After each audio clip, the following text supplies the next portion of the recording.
그쪽도 세몰리나를 아세요?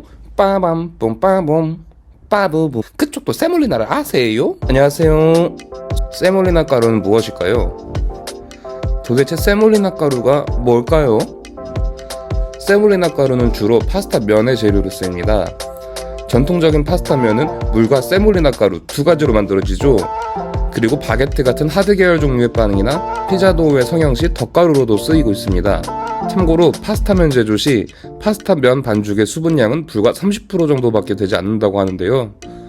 이렇게 수분율이 낮은 이유는 편리한 유통을 위해 바짝 말리기 위함 때문이죠. 많은 수분이 들어가게 되면 그만큼 건조 시간과 비용이 증가하기 때문에 최소한의 수분을 가지고 만든다고 합니다.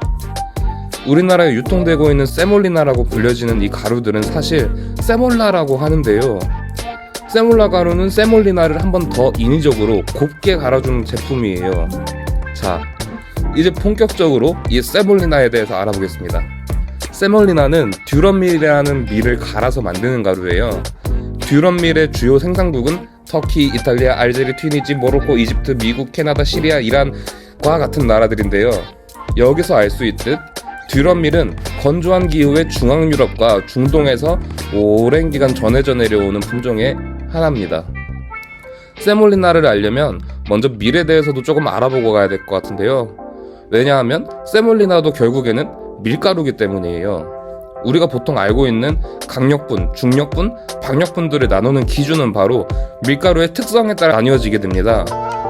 그 특성은 바로 단백질 함량과 회분율에 따라 정해지는데요. 회분율은 다음에 자세히 다뤄보도록 하겠습니다. 일단 오늘은 단백질 함량에 대해서만 알아보고 가겠습니다.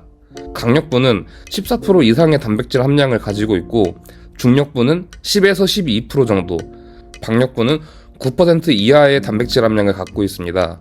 참고로 프랑스에서는 따로 이름을 붙이지 않고 강력분, 박력분 이렇게 안 붙이고 타입의 T 그리고 뒤에 숫자를 붙여서 표기하고 있습니다. 예를 들어서 T45는 우리나라의 박력분과 비슷한 단백질 함유량을 가지고 있고, T55는 중력분, T65는 강력분과 비슷한 단백질 함유량을 가지고 있어요. 물론 숫자상의 차이는 조금씩 있겠지만 편하게 생각하면은 그렇게 된다는 겁니다. 여기서 알 수 있듯이 밀가루를 설명할 때는 재배되는 밀의 특성보다는 밀의 단백질 함량이나 회분율에 따라서 이제 나눠지고 있는 걸 보일 수 있으시죠. 와인만 봐도 어느 나라의 어느 농장에서 어떻게 길러졌는지 알 수 있는 것과는 확연히 다른 게 느껴지시죠. 단백질 함량에 따라 밀가루가 나뉘는 이유는 바로 글루텐 때문입니다. 글루텐이란 빵이 커질 수 있게 공기구멍을 만들어주는 구조 역할을 해주는데요. 쉽게 생각한다면 아파트가 빵이라면 글루텐은 철근 역할을 해줍니다. 이로 인해서 글루텐 안에 가스가 차서 빵이 부풀고 구조가 단단해져 쫄깃한 빵이 만들어지죠. 반대로 단백질 함량이 낮으면 어떻게 될까요? 그 대표적인 예로 우리가 잘 알고 있는 케이크 같은 예가 있습니다. 그렇다면 세몰리나는 어디에 속할까요? 세몰리나의 단백질 함량은 보통 12에서 15%로 알려져 있습니다. 그럼 세몰리나를 이용해 빵을 만들면 강력분처럼 사용이 가능한 걸까요? 세몰리나는 어느 정도까지는 강력분을 대체할 수 있습니다. 실제로 이탈리아에서는 파네 디 알타무라 라는 빵이 있는데요. 번역해보자면 알타무라 지역의 빵이라는 뜻입니다. 이 빵의 주재료는 세몰라 가루예요. 아까 말씀드렸다시피 세몰라는 세몰리나 가루를 한 번 더 곱게 갈아 만든 가루고요. 파네 디 알타무라의 단면을 보시면은 바게트와는 확연한 차이가 나죠. 확실히 빵의 공기구멍이 작은 게 보입니다. 글루텐이 잘 형성되지 않았다는 말인데요. 자, 여기서 의문점이 한 가지 듭니다. 단백질 함량이 이렇게 높은 세몰리나 가루는 왜 글루텐 형성이 잘 되지 않을까요? 그 이유는 바로 듀럼밀의 특성이 있습니다.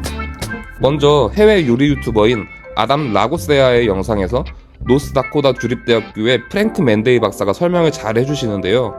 참고로 노스다코다주는 미국의 건조한 초원 환경에서 엄청난 양의 듀럼밀을 재배한다고 합니다. 맨데이 박사의 말에 따르면 듀럼밀의 알갱이는 유리 같다라고 하는데요. 듀럼밀의 알갱이는 굉장히 딱딱한 것으로 알려져 있어요. 그 딱딱한 듀럼밀이 세몰리나로 재분되고 나면 유리 파편 같은 모양으로 재분되기 때문에 유리 같다고 말하는 것 같습니다. 여기 보시면 일반 밀가루와는 확연한 차이가 나는 게 보입니다. 그렇다면 이 차이가 글루텐 형성에 미치는 영향을 알아보겠습니다.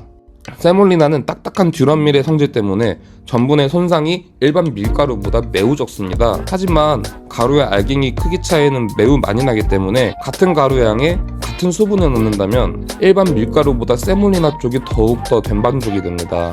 이 말은 그만큼 수분율이 높은 빵을 만들 수 있다는 말인데요. 그렇다고 해서 수분율이 높은 보통의 피자용 밀가루들이나 이탈리아 밀가루들과는 다릅니다. 결국에는 유리 파편 같은 모양새와 그 하나하나 수화되는 시간과 양이 다르기 때문에 글루텐 형성은 약해지는 것이죠. 그래서 우리는 세몰리나 가루로 빵을 만들기보다는 덧가루로 사용하거나 파스타면을 제조하는 것입니다. 그리고 세몰리나 가루를 보시면 색이 노란 걸 보실 수 있을 텐데요. 이것 또한 듀럼밀의 품종 특입니다. 그래서 우리가 먹는 파스타면이 노란 거죠. 자, 여러분들께 조금이나마 도움이 되는 영상이었으면 좋겠고요. 구독과 좋아요는 저에게 큰 힘이 됩니다. 그럼 다음 영상에서 더 좋은 소식과 퀄리티를 가지고 돌아오겠습니다. 감사합니다.